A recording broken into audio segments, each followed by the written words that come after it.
Hello everyone, welcome back to my channel, The Learning Path.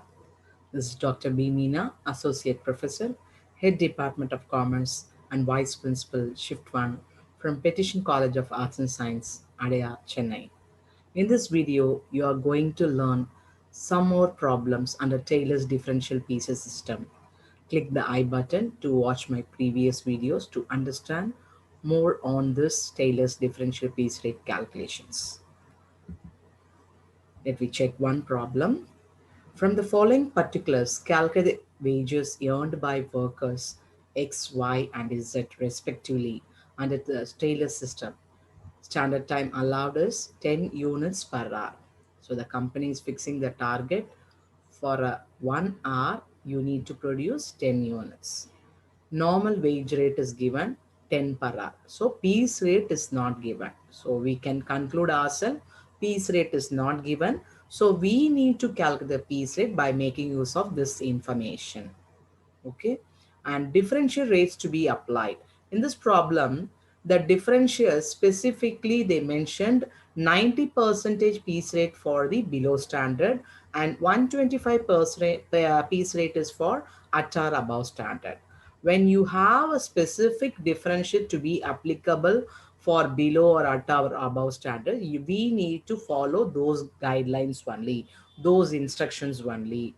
If those instructions were not given means, as per Taylor, whatever rules applicable, we need to apply. I mean 80% for below standard, 120% for at or above standard. Since the information is specifically is given in the problem, what is for below standard, what is for at or above standard, we need to stick on those instruction only.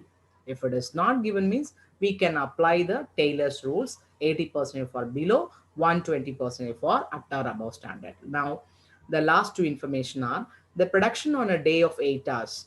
So actual output of X is how much? 75, Y is 85, Z is 120. All these three workers took time for this actual output is how many hours? 8 hours.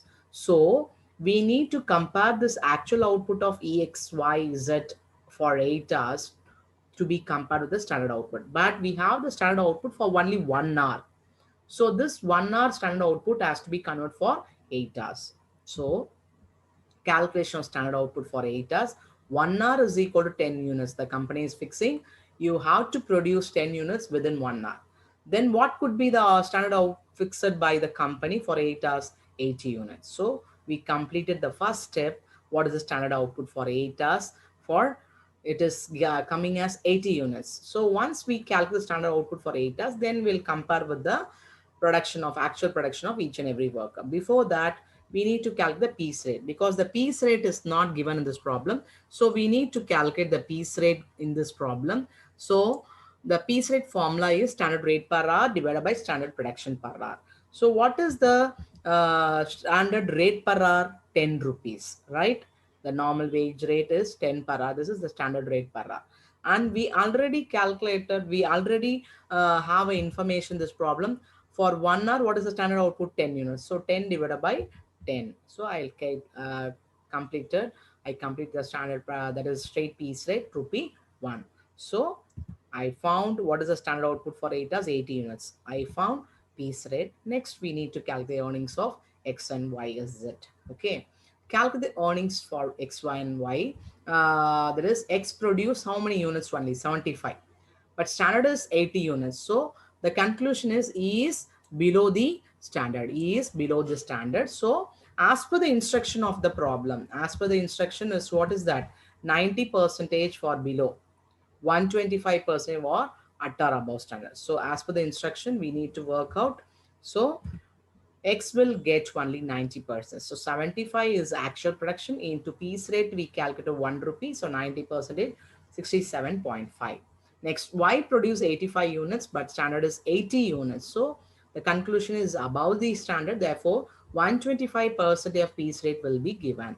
So 85 into 1 into 125%, you will get 106.25. Next, Z produce 120 units, but standard is 80 units. So E is above the standard. Therefore, 125% piece rate will be given. So Y is equal to 120 into 1 into 125%. So E will get 150 rupees. So this is another problem model when the problem asks the specific instruction about the what are the differentials to be followed when any worker is below or above at or above standard, means that those instructions only we need to follow. If those instructions were not given, means then definitely we can by default we can follow the rules behind Taylor's method as 80% for below and 120% for at or above standard. Thanks for watching my video. See you again in next video. Until then, bye bye.